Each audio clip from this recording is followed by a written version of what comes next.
Okay, so good afternoon. I am going to record this session, so if you don't want to be on camera, then do feel free to go off camera, but I will also just want to let you know that I am recording it.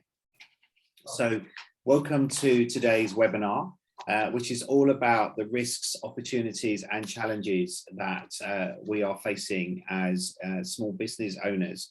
And I'm going to talk about a number of things with you in the next hour. That will include what the top HR risks are from 2021 and what have we learned from those risks. So I'm really keen to also provide you with some lessons learned that you can then take into your own businesses.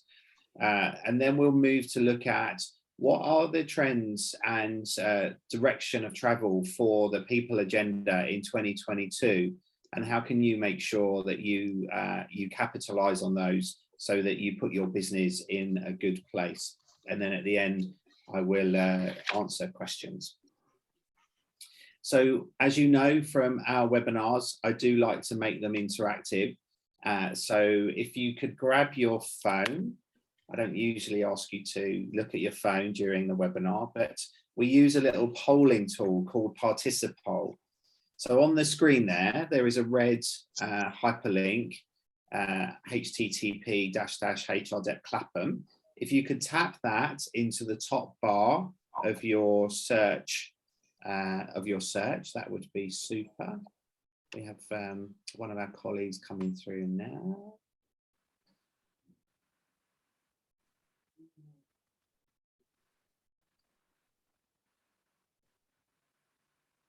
Hannah's just joining us.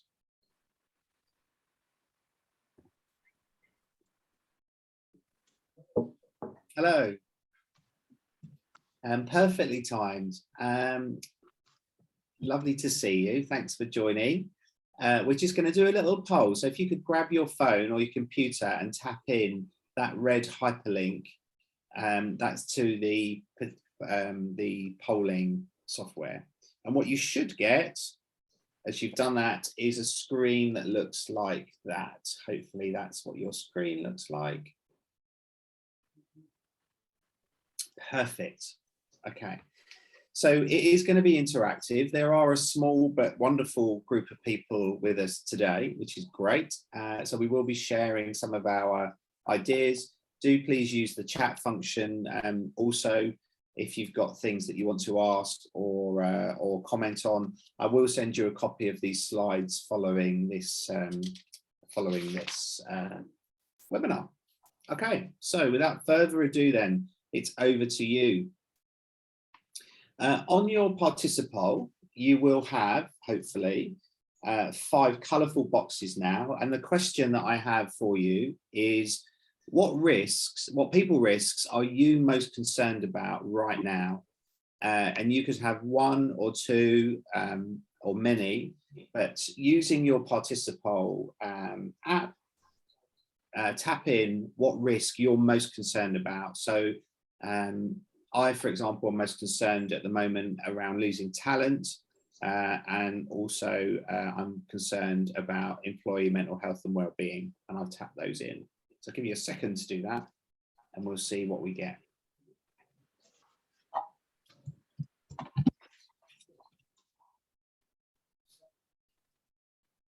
We good? Perfect. So by the magic of technology, there we go. Brilliant. So interestingly, the top concerns were B, losing your talent. Yeah, totally. C, not being able to fill roles, and D, mental health and well-being. Absolutely. They are, I would say, totally on point around the things that are concerning people at the moment. And I'll come back to some of those in a little bit.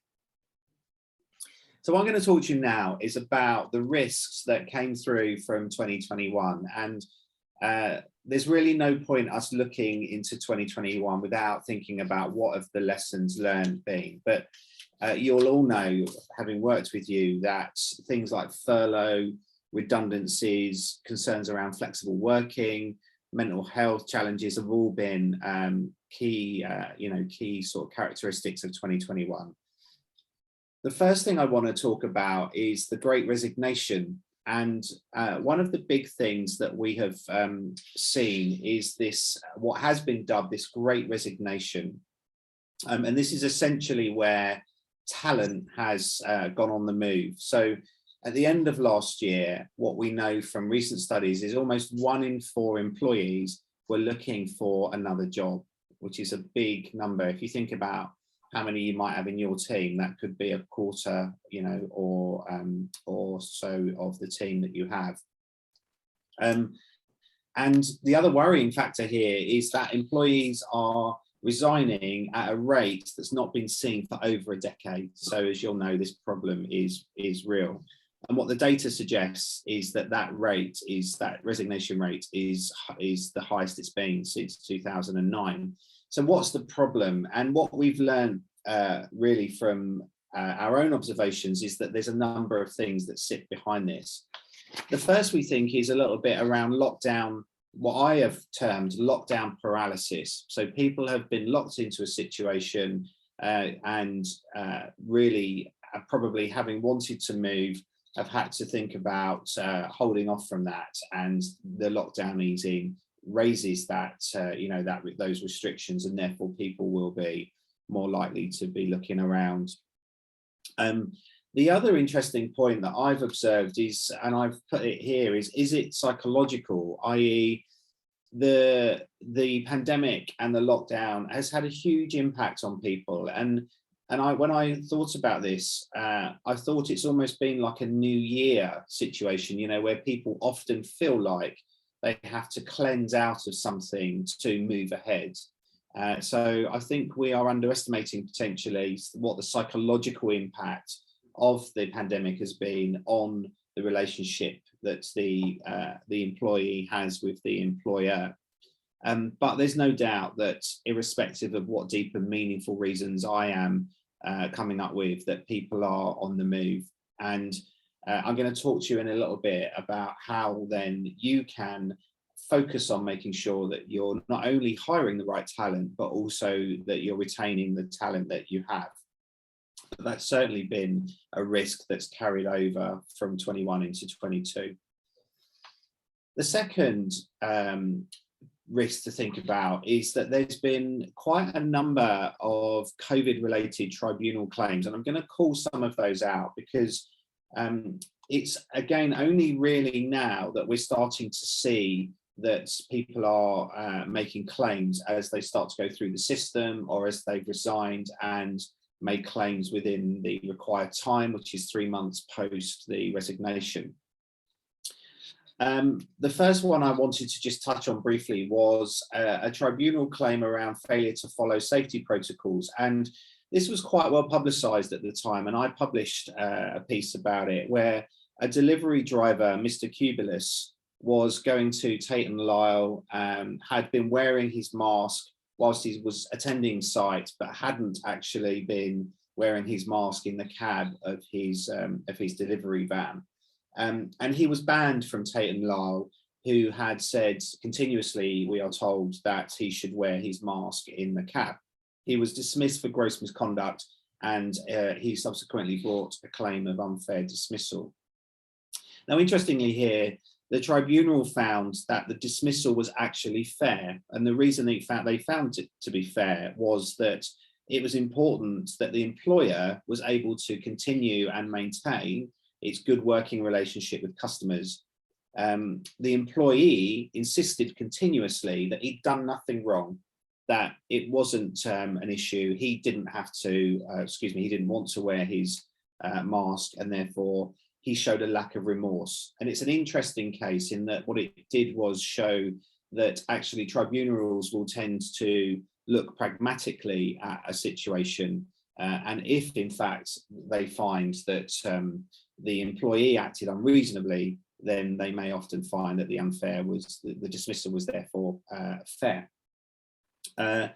The second was interesting, and that was around redundancy. And I've pulled this one out because this is a case that we can carry with us into this year, as irrespective of COVID, redundancies will always be a potential situation that we have to face into.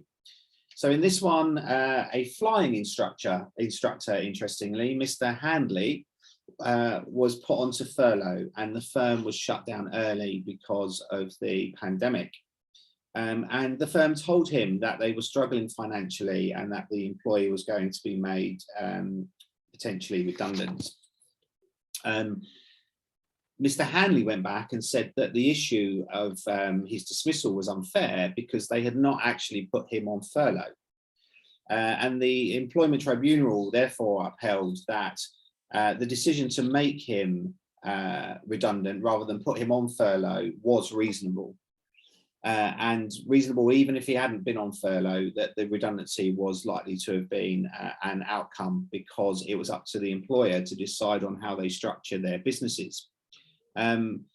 What's interesting, I think, about this case that we need to be thinking about in the redundancy situations is that what the tribunal did find was that the procedure itself was unfair and that it fell short of the procedural requirements. And as you'll know from my other webinars, it's the process that's so important to follow in these situations. So whilst they found that the dismissal was unfair, they reduced his compensation because he'd have been dismissed anyway, were the proper procedures followed. So an interesting call out there for looking at making sure redundancy procedures are followed correctly. The next one again that really transcends this last year has been about pay. Again, kind of without going into too much detail, the employer here, a solicitor, decided that they were going to reduce an employee's pay and determined that if that employee didn't accept that reduction, that would be likely to lead to a dismissal. And they subsequently dismissed the employee, who was a solicitor, because she chose not to accept a 20% pay reduction. The big piece here again that I want to call out is the importance of meaningful consultation. And what the tribunal found was there was no meaningful consultation. Sorry, I'm just letting someone in, and that therefore in the failure of looking at other alternatives, the dismissal was unfair because they essentially went about it in the wrong way. And finally, that they gave the employee no opportunity to appeal, which is a very important statutory right. So some things there to think about. So really what I draw out from that is that the importance of making sure you're following the right procedures in the right way, because you may find yourself in these situations if you're not. The other big issue last year was mental health and well-being, and we know that the impact on people was seismic. It is the case that there was a significant increase in the mental health and well-being issues that employers were facing. Absence was on the rise, and it's really, I guess, considered that actually beyond the pandemic, which we're even now still coming hopefully out the back of, these issues will stay around for many more years because of the impacts that lockdown and the like has had. And so the watch out here that we see really with our own clients looking back over the last 12 months is that it's really important to spot the early warning signs where employees may start to display behaviour that's akin to maybe withdrawing or not appearing to be themselves or being absent, are all potential flags for you to pick up on if they are in fact if they're showing themselves, because they could amount to potential mental health and well-being issues. What's further complicated this is that there has been a difficult mix at times to contend with, where employees have indicated that their underperformance, for example, has been as a result of their own mental health and well-being struggles. And so in reality, this past year, it's been a real challenge, I think, for clients to try to unpick the two to get to the right place with both of those, both of those issues, underperformance and mental health and well-being. As you'll know, the golden rules here are really that one shouldn't overtake the other. You know, we have to look at making sure that we're addressing our employee mental health being concerns whilst addressing the underperformance, and hopefully by helping with the mental health and well-being piece, the underperformance, we would hope, starts to become less of an issue. So that has been a big factor in the last 12 months. And finally, then, starting off in the right place. So we've seen a good number of instances in the past year where clients have had issues, and then where we've had to point back to policies or the contracts, that it's been difficult to to deal with employees because they've been out of date. And so a call out here more than anything to make sure that you've got the right contracts of employment and policies in place. The other thing that's been interesting is that where there is an absence of these things, custom and practice can often prevail, and that can be quite damaging. Where, for example, things have happened continuously. So I'll give you a quick example. A client had a situation whereby they would give their employees a week off at Christmas, and they'd been doing so for 20 years. Decided last year that that wasn't going to happen, and understandably there was a lot of kickback from the team. That being the case, having that happen over the last 20 years would mean that it is generally a custom and practice situation, which allows then for the employees to expect that that will continue in the absence of a good policy and contract, as there was. That makes dealing with the employees a lot more tricky. So as we sort of turn our back a little bit on 2021, what are the things then that I'd want you to be thinking about in terms of risk mitigation? And the golden rules here always apply. So really look to tackle issues early on. And if there's any common denominator around when we get called in to help, it's often because situations have progressed too far along the line to become quite serious. So tackle issues when you can, and there and then. Have the right policies and documentation in place, because they really are important to fall back on if you're having issues, and you need, they are your guardrails, if you like, around how you operate from a people perspective. Albeit very difficult, communication and engagement is the key bridge, if you like, the key link that you really need to make sure you've got between yourself and your employees. Many of the issues that we saw with mental health and wellbeing, for example, was where employees were just feeling more alone because their employer felt like they were absent, and the communication flow was a little low to non-existent. So communication and engagement is key, particularly in times of crises, as we have been. And finally, if you really are struggling, then speak to me. And as you're all my clients, that professional HR advisor would be my good self. But otherwise, always make sure you refer to a professional if you've got challenges. So I'm going to pause there for a minute just to see if there's anything in the chat, which there isn't. Feel free to drop questions in or thoughts around what I've just said. 2021, I guess the summary of 2021 for me will be, it was a tough year, and there are some residue of that if you've not really managed your people in the best way, you're going to potentially feel this year. Hopefully that will be there'll be a minimum amount of that, but just go into 2022 with your eyes open. So on that basis, let's think about 2022 and what are forward-thinking employers focusing on. What I'm interested to hear, if you pass back to your participant, is your thoughts on this following question. So what will you be focusing on in 2022? What will you be focusing on in 2022? So grab your participant.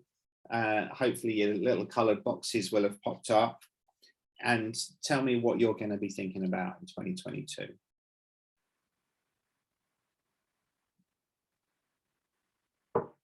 And it can be one or all of these.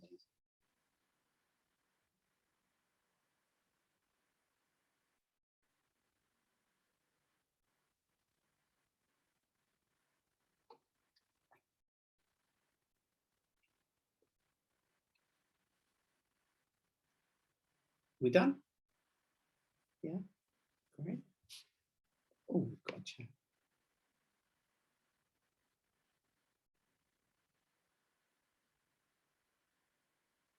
So we have a brilliant question there from Lo. So let's see what the results of the poll are, and we'll come back to that.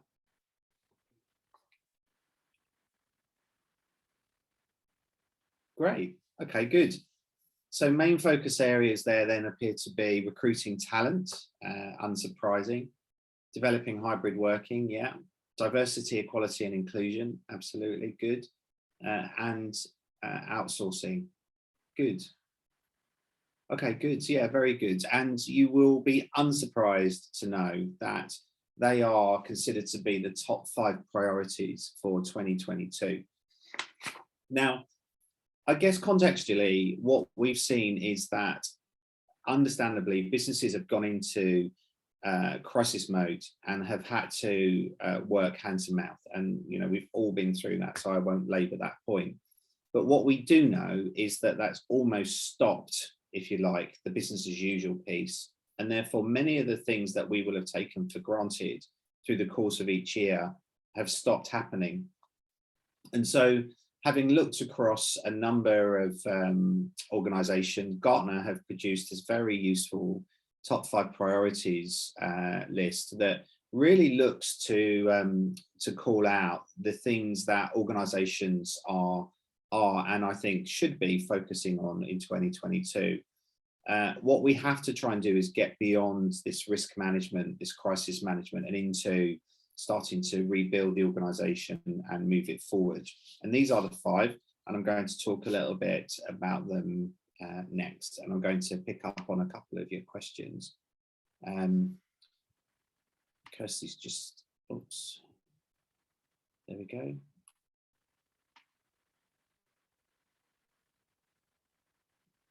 Oh, the poll is being deliberately difficult. It's a one-time opportunity, I think, Kirsty, sorry about that.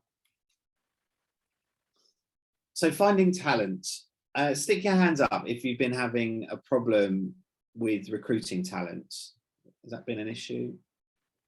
Yeah, okay, good. Yeah, it has been an issue. I know it, I hear it all the time, where typically roles have been easy to fill, suddenly there's just not the people. And there's been a lot of attention more based around this whole Great Resignation piece than what has to follow. But with the there's some points here to think about. So studies have shown that, for example, twice as many people under 35 want flexible working than those over 35. So and that's going to be, I think, a follow on from the pandemic. The other piece that's really interesting is that that same population of people, in summary, are far more interested in flexibility and offering non-traditional types of work patterns. For example, the Monday to Friday 9 to 5 thing is something that those, that population of people appear to be moving away from. These are things that we really need to embrace. And so my point here around getting creative is what it basically calls for at the moment is to be thinking differently. And what does that look like? So some examples, some easy examples to start with would be to promote internal staff, if you have them, to fill the roles that might be slightly more senior. One of the other things that I've seen some success in is advertising in different places. So there are some great groups that you can go and talk to. Off the top of my head, I'm thinking about young mums out of work could be one, or individuals that have a stay-at-home lifestyle because of responsibilities they have, but who are equally qualified to do particular things. So they are groups that you can target. Also, to think about what it is that you want and why you need it. So is the role you're recruiting for the right role? Is it in the structure? Is the structure right? and therefore are you looking for the right thing? And that's pretty standard things you should be thinking about if you're looking at recruitment anyway. But the big piece here on talent at the moment is get creative, because it will generally follow that the really talented people will either not be looking to move or will be poached quickly. So you have to be ready to get in and get those people before somebody else does. It's going to be far easier to retain the talent you have.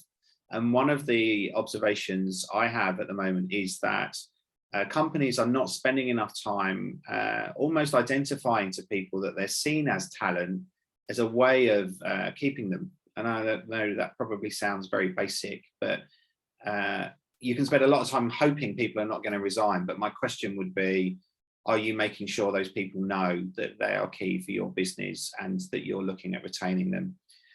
And if all else fails, understand why they leave. What is it that's driving people? Now, we've seen, for example, in the press, there's some, big stories about salaries being doubled and tripled and sign-on bonuses. And I had an instance with a client where they were offering gifts, and I mean, really, it's become a bit of a free-for-all. So just think about what is turning people's heads, and don't be frightened to ask those questions when people are moving on. So finding talent is going to be a challenge. The other interesting thing that's come through is that where the tide has turned is really that employees are looking for a much healthier and stable environment. So what the pandemic seems to have done, because understandably we've been in this bubble and given ourselves a lot of time to think, is it's allowed employees to really think more deeply about what they need out of their workplace. And what has come through from that is that employees really want to feel a sense of safety in their workplace. They don't want to be in a situation, for example, where there's high stress, and they want to have work for employers that are mature enough to understand that they need to be seen as individuals. So on the one hand, that's a good thing, but on the other hand, again, it does mean that we have to turn our attention to how are we demonstrating that in our own businesses. More practically, what I've seen work well is having the right culture and tools and policies in place to provide the right environment. So it's very difficult just to transplant a right employee environment into a business. It really has to be something that you work out every day as business owners and leaders to make sure that the culture's in place where employees do feel safe, because the whole psychological safety piece is really big. And remember, people will be feeling shaky about that because of what the pandemic's done. Everyone's seen people around them lose their jobs, for example, or move on. People are not feeling safe. Even the public health situation is tenuous. So think carefully about how you are working with the team so that that psychological safety, which is a key part of the employer-employee relationship, is being built up. So have the right tools in place, have the right culture in place, and make sure it continues to be an important talking point on your agenda. The next big piece that we know the really forward-thinking employees are looking at this year is having the right skills in place. And what's again been interesting, so locally in amongst the businesses that I work with, what the pandemic has done is brought to the fore the fact that we haven't been equipping managers to deal with situations. And we've expected, I think, too much that managers will work more on instinct or experience and hope that they're able to deal with the just ridiculous situation of the last 18 months. And that is actually going to have its, real shortcomings.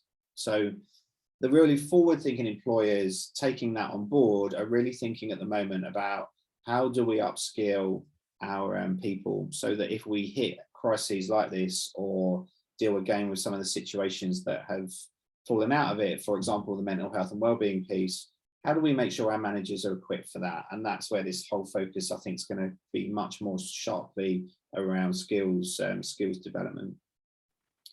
One of the big things it has also drawn out is that development really should be really people-centric. So the days of maybe mechanistic management training and follow this process and black and white sort of views on how things work are gone. The training that we're doing with people should really be much more people-centric, and it all links in almost to that whole piece I've just talked about around employees wanting to feel safe and that they're recognised as people rather than just as numbers on a payroll or people that fill shifts. So be thinking, I guess my takeaway for you here is to be thinking about what's the level of capability in your organisation and what do you need to do to bring it up to the standards that you require. Nonetheless, this is going to be another big issue this year. I will also say in this space, and I am working with some clients on this at the moment, we're running some management development programs, is it's a great retention tool. If people feel like they're being invested in, they are more likely to stay. And thinking particularly about one client who's lost a lot of employees, they have gone off to different places. And when I ask, well, why are they leaving? One of the things that are top of the list is that company is offering more training and development opportunities. So people are not wasting time to go out and take advantage of those opportunities. Now, diversity, equality and inclusion is never not going to be in this list for me. And we have to always be thinking about this as a priority in our people plan. So again, just to share contextually some interesting stats with you, 76% of job seekers said that if they went to a company that didn't have a diverse workforce, they wouldn't join it.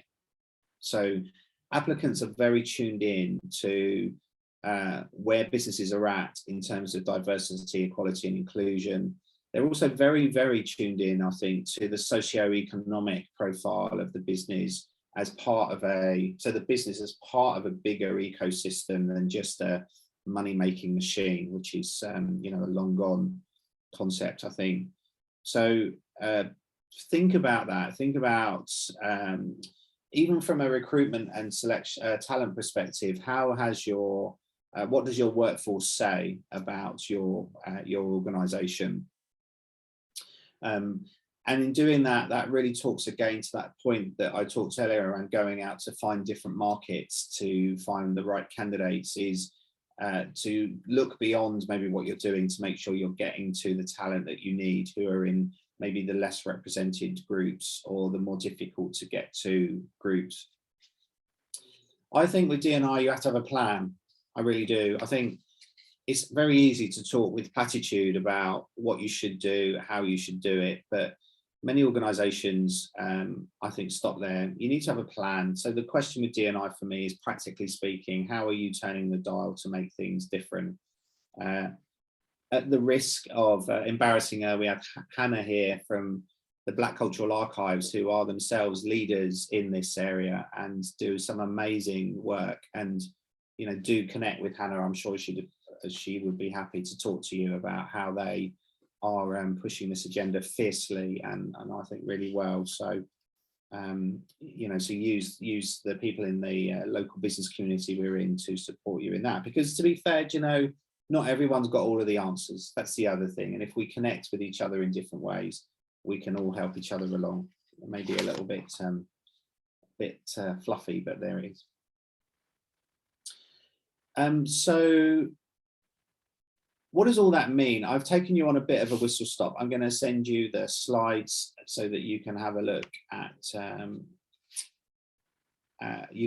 But what does that mean? What in reality should you be doing now? And my counsel to you now is to think about the risk areas that we've talked about. So do you have any disgruntled employees that are teetering on leaving or have left? Or admittedly, the horse will have bolted if that's the case. But think more, long term, around, for example, those cases I talked about where there was a clear lack of process followed, or there was a clear and obvious absence of, of thoughts around a particular point.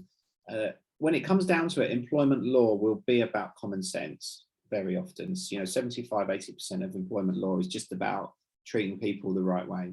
So just touch base with yourself to make sure you're doing that. When you're thinking about your people plan for 2022, I would counsel you to add in these areas. So talent, how are you recruiting the right talent? How are you retaining your people? What does diversity look like for you in your organization? And what are you doing ultimately to keep people motivated and feeling safe? Those are the big things to be thinking about. Have the right documents and policies in place, because they are your guardrails if things go wrong. So make sure they are there, and have the right HR advice in place, because as your HR and employment law specialists, people like me and the HR department can help you through some of those tricky areas. Okay, I'm going to turn my attention to questions. So we've had a brilliant question here. What should I do when an employee starts telling me things that suggest paranoia, delusions, and display signs of mental health illness? So great question. There's a couple of things that come to mind here. So what you should do is try to understand what's driving those thoughts from the employee, and whether on balance, those are things that are actually happening, or whether they are not. And there's no textbook answers, if you like, to these challenges. But what I would be doing is I would be looking at what the employee is saying, and then asking some questions like, how are things outside of work? How are you finding the job? Is there anything you want to tell me about? And starting to try and open up that employee. It's really then going to remain the case that you've got to keep your eyes on the employee. If some of those paranoia and delusional behaviors start to shine through, then the short answer is you need to ring me and we have a more focused discussion. But we would go down a number of routes. We would think about occupational health support as an example, if it's a very serious situation with the employee's mental health. Really and truly, we can give all of the opportunities we can to employees to open up, and hopefully they take it. But if they don't, we can only then manage based on the situation that is presented to us. The other thing, and I know this won't be the case in this particular instance for this question, is we have to be very careful about what we construe from people's behaviour, and that's the whole reason why we use medical specialists when things get tricky with employees, because they are the people that inform us. So I generally counsel to avoid assuming a particular situation with an employee in most cases, but most of all in health and well-being. So that was that question.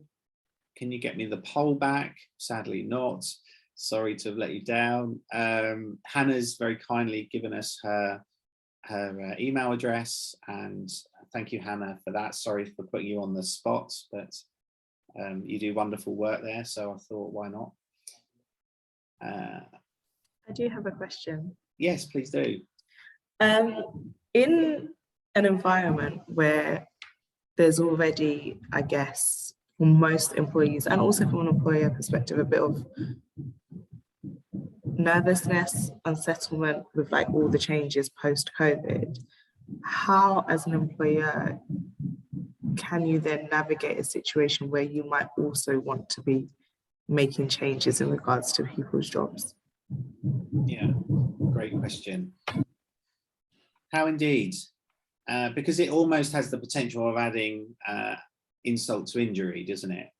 And I think although it may be difficult and uncomfortable for you and the employees, the sure way to deal with it is to be open and direct about what you're doing. And also for people need to understand why. That's a big piece. Even when you look at the employment tribunal examples I gave, there were some fundamental missing whys in those situations that might have really helped avoid further action and really unhappy people. So I would pick your moment. I would be clear about what the changes are, why I'm trying to make them, and get someone to really kick the tires with you around that, so that your thinking's being really robust. Think about the risks that might be attached. So if you're changing someone's job, is that a contractual consultation that you need to think about? And then go in and have a structured, open conversation with the employees. And the final kind of piece to that jigsaw for me would be, as much as you can, to get them to be involved in that change process, so that they feel like it's being done with them and not to them, because that's another key, I think, key difference for people. So try and take people with you on that journey. If after all of that, people aren't willing to embrace the change, then it's another set of conversations. And I'd never counsel that you just stop what you're doing, because sometimes we have to push people and the organisation through a bit of a pain barrier to get it to where it needs to be. Does that answer your question? Great. Okay. Amazing. Is there any other questions? No? Okay, superb. Okay. So a bit about what we do, as you'll know well, so I won't major on this, but we are a full service outsourced HR provider. We are here for you as and when you need it. As you'll know from some of your own experiences, we operate across a whole range of areas, from looking at employment contracts through to supporting redundancy processes, dealing with very difficult employee relations issues, training, recruitment, absence management, and everything in between. So what we are doing this year is a load more of these. Hopefully you found this useful. We're really keen to come out, if you like, and support some of the forward-thinking initiatives that I've talked about. So you'll see here that we are at the end of this month going to be running what we call a HR Essentials workshop, which will be all about the basics for running HR in your organisation. Well worth attending. And then March, we're going to look at outsourcing HR and HR and employment law update, which is the precursor to the changes in April. So I would strongly recommend coming along to those. And I'm really excited that we're going to be running our open courses this year, probably online to start with. So we do 9:30 till 12:30. They're really practically based power sessions around important areas such as how to recruit for success, how to run proper disciplinary and grievance processes, how to manage diversity, equality and inclusion in your organisation. So some really good workshops there for you to take advantage of, run by experts and grounded in the experiences that we're having with clients, and also a great opportunity to network with like-minded people. So we will send you all the information on that. It will be on the website and on Eventbrite. We've had another nice question from Hannah. Does anyone have any ideas on ways to celebrate staff that aren't monetary linked and doesn't discourage others? Oh, great question. And Hannah's asking the group, so let's kick that around for a minute or two. Be interested to hear what your thoughts are. I work for several different clients, and one of them's just introduced like a assessment scheme of her staff, and the employee of the month or the person with the best stats gets a gift card. The only problem with that is there's certain people that tend to get the reward or they get the thing. So I don't know if that necessarily works for the other people. I think it's more sharing testimonials is a good thing about whether clients had a good experience with someone, praise if something's gone well, that sort of thing, more like recognition, really. Nice. Just sort of celebrating things that they've done well rather than necessarily giving them a financial reward. Good. Thank you. Lo, do you have anything to share? Sorry, I just went for the financial reward. So we have a scheme that's based on the accuracy and the speed, because we are a manufacturing company. And if they do very well, they get a monthly bonus based on the month before, but no one knows except themselves. So Okay. it's just in the payslip, because I don't know how to handle jealousy and just do it like that. Yeah. Shout out, that's good. I would add a couple that come to mind. These are basic, but saying thank you. So how often do we do that? I myself, having managed, as you all know, many teams of varying sizes, have done things like using voucher-based systems similar to Kirsty's point there. You can have online portals where you can have fun by issuing points, and points can go into being able to buy vouchers or other things. There are some really great portals out there for that. I've done things, and dare I say, Hannah, I've been present when you've done this yourself, brought lunch for the team. Sometimes the only way to get people going is to, buy them stuff, feed them. But that's only for me, so I can't give that to other staff. Yeah, but that's I used to have pizza Fridays, for example, with one of my teams. So it was a nice chance just to get together and chew the fat, almost literally, on what was going on. So it doesn't have to be monetarily linked, for sure. So yeah.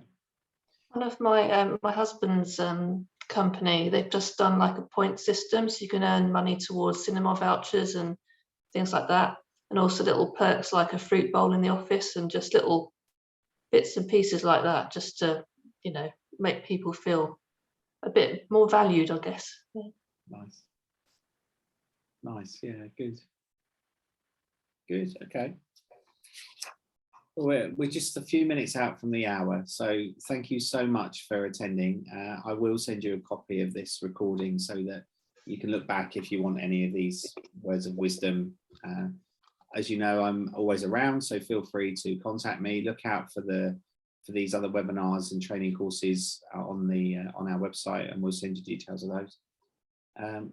Beyond that, thanks very much. It's been great to see you. Thank you. Thank you. Bye. Bye. Bye.